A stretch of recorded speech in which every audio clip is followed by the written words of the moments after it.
Hi everyone, welcome back to my channel. তো আমি 2023-এ জিএনএমে government college পেয়েছি।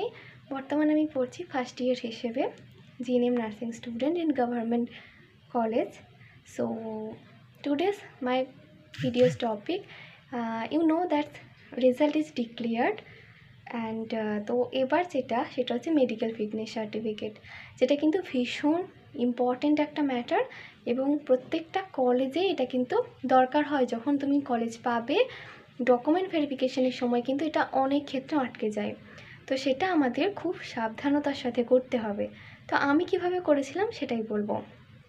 তো প্রথমে তোমাকে যে কোনো গভর্নমেন্ট হসপিটালে তোমাকে যেতে হবে, গিয়ে তোমাকে বলতে হবে যে তুমি আমার একটা মেডিকেল ফিটনেস সার্টিফিকেট লাগবে, কারণটা তুমি বলবে।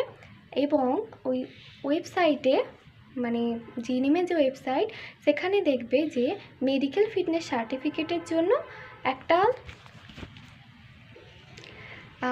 ফর্ম বেরিয়েছে। সেই ফর্মটা তোমাকে ডাউনলোড করে নিয়ে যেতে হবে এবং সেখানে ওই ডক্টর তোমাকে বলবেন সমস্ত মেডিকেল ট্রিটমেন্টগুলো করানোর জন্য, মেডিকেল যে রিপোর্টগুলো, যেমন ধরো তোমার ইসিজি হবে, ইউএসজি হবে, আরও বিভিন্ন blood test, I checkup, hearing test, বিভিন্ন রকম টেস্টগুলো তোমার হবে ওভারঅল তুমি মেডিকেলে ফিট রয়েছো কিনা সেটা দেখার জন্য।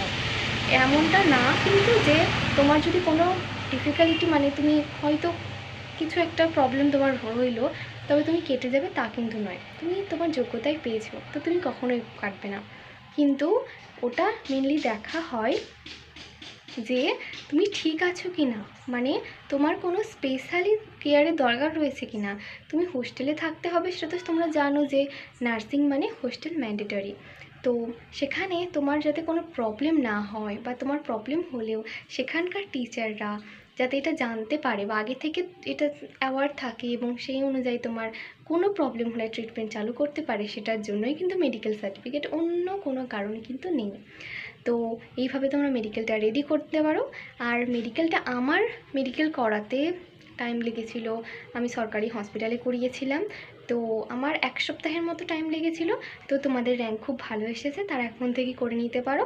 আর যাদের একটু খারাপ এসেছে তারা করতে পারো, তবে করলে তো এমন কোনো ক্ষতি নেই। যদি লাক হলে যারা প্রাইভেট পড়বে ভাবছো তারাও কিন্তু করে নিতে পারো।